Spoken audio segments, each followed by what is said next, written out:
Hello, my name is Jess Marie. Welcome to Yesterday's Coffee Grounds, where I typically talk about things I got going on in my life.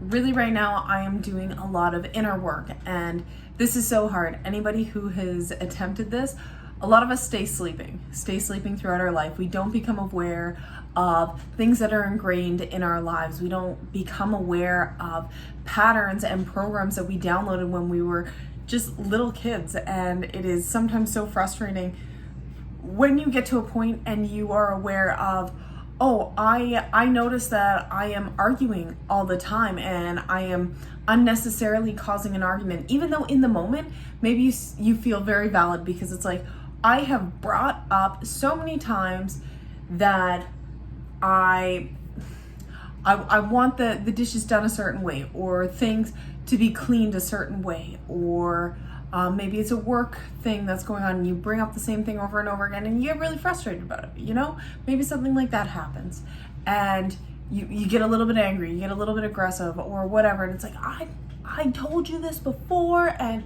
without even considering, maybe, and this is coming from personal experience. This is a program that I downloaded a long time ago, and when I say program downloaded, we're talking about patterns of behavior.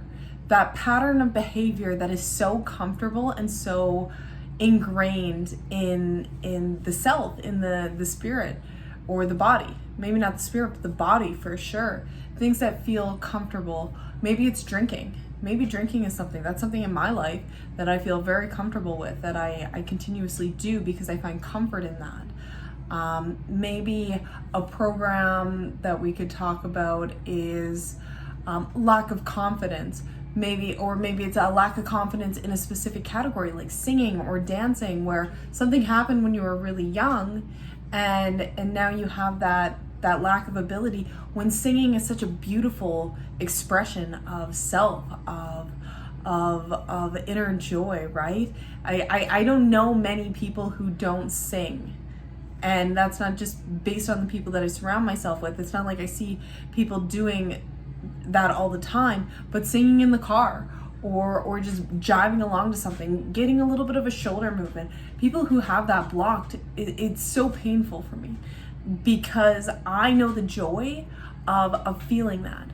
So I have been doing a lot of work to recognize these programs that were downloaded when I was really young, when I was a little girl and I fell asleep to my parents arguing. And that's no diss to my parents. That's nothing at all. That's just something that I experienced. So I come to a place where it's comfortable for me to argue over nothing, over something that is so simple. You put this in the wrong Tupperware container. Give me a break, Jessica Marie. Like, come on. It's just something that seems so minor. And usually it's never about big things, or little things turn into big things. Somebody else's problem becomes my problem, or my relationship's problem. So here's a great example of being aware of this pattern, and I've actually been aware of this for a long time, of my argumentative state. Rob, he was talking to one of his friends, and his friend was going through relationship issues. Or conflict. They were going through some kind of conflict. And what his friend was feeling, Rob also felt as well. And when Rob expressed that to me, I started getting defensive. So something that was between his friend and his friend's girlfriend, this couple over here, then was shared to Rob, and I asked about it. I was curious, and then it started turning into an argument, and I was like, whoa, we're making so.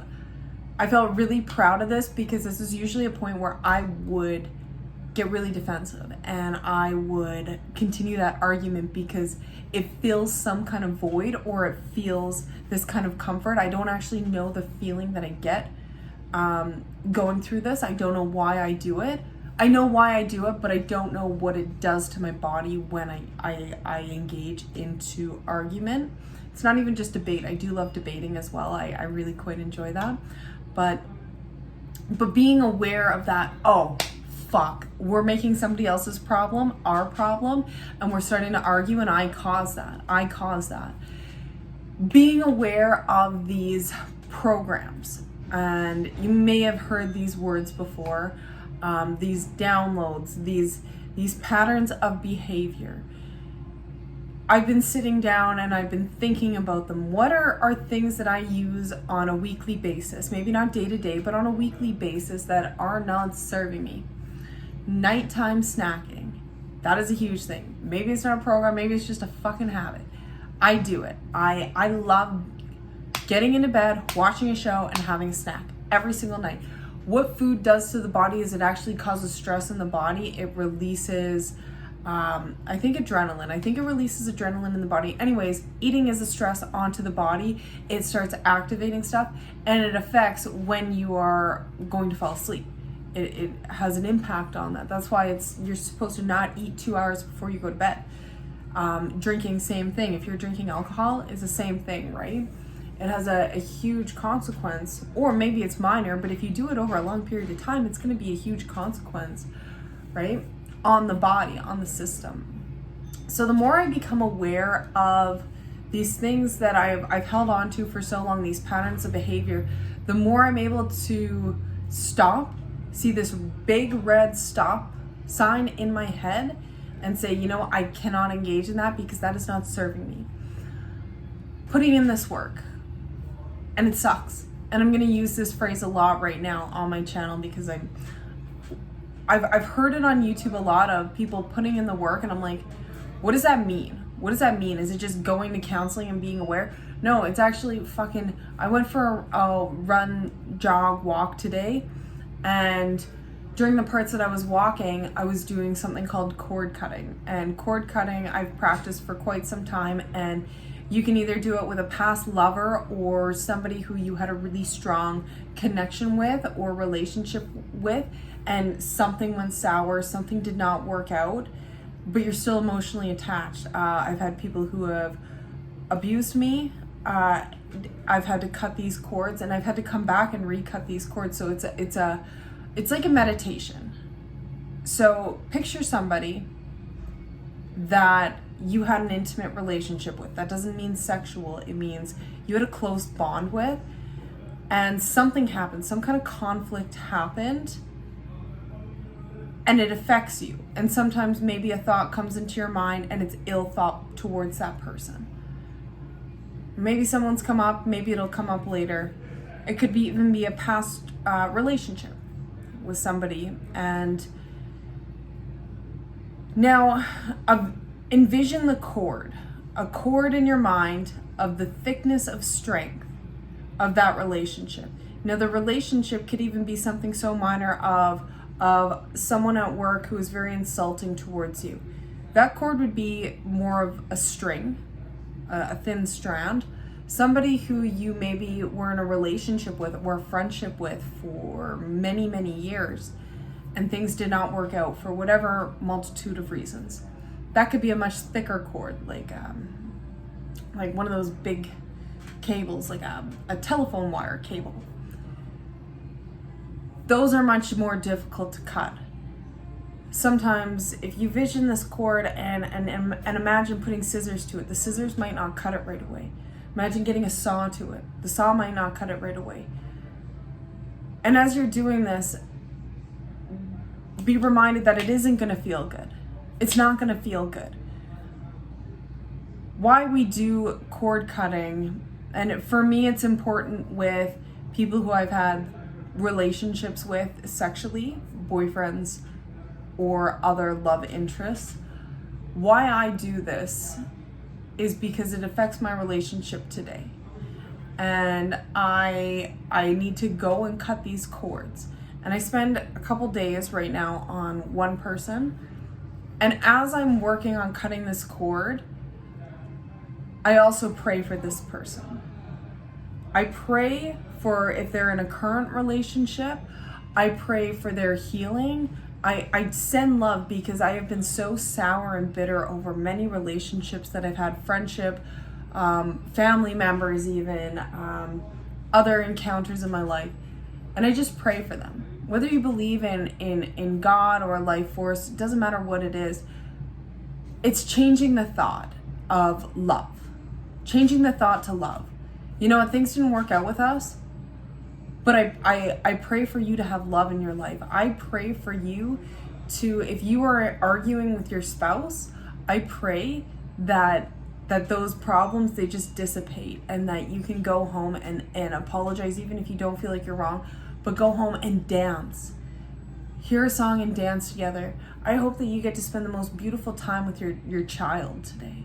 I pray that you are surrounded by love and joy, and that you don't need to use substances or eat poor food to feel love in your life, to feel that emptiness is filled with things that are not serving you. I pray for you. And what that does is it humanizes that person, because sometimes these cords are there, something really bad happens. I've had multiple different assaults happen to me, and I think very sour about these people, of course, obviously. What it does is it humanizes them, and you know what? Wishing them love and accepting, not forgiveness. I think Oprah said this. Forgiveness is not saying what that person did was right, but accepting that it happened. And I don't have to introduce this person into my life again. I just want the best for them in their life and the people that they encounter on a daily basis. There's been studies done where with groups of people who are sick, and one group of people had others praying for them for them to get better. The people who were praying had no idea who these sick people were. And then there was another group of people who were sick, but nobody was praying for them. The amount of people who got recovery and health from the people who were praying, the praying group, was significantly higher than the group of people who had nobody praying for them. So prayers work, and thoughts do matter, whether they're just in your head. And if they are just in your head, your thoughts still matter. But I am of the belief, and I have witnessed it, and I've experienced this, where my thoughts have manifested. And not only in my life, but in other people's lives. And your thoughts are very powerful. Know that you hold a lot of power inside of you, and becoming aware of that is huge. So this is where I'm going to end it. Thank you so much if you listened today. Not to tell you what to do, but I hope you have a wonderful day wherever you are in the world. Thank you. Bye. Oh.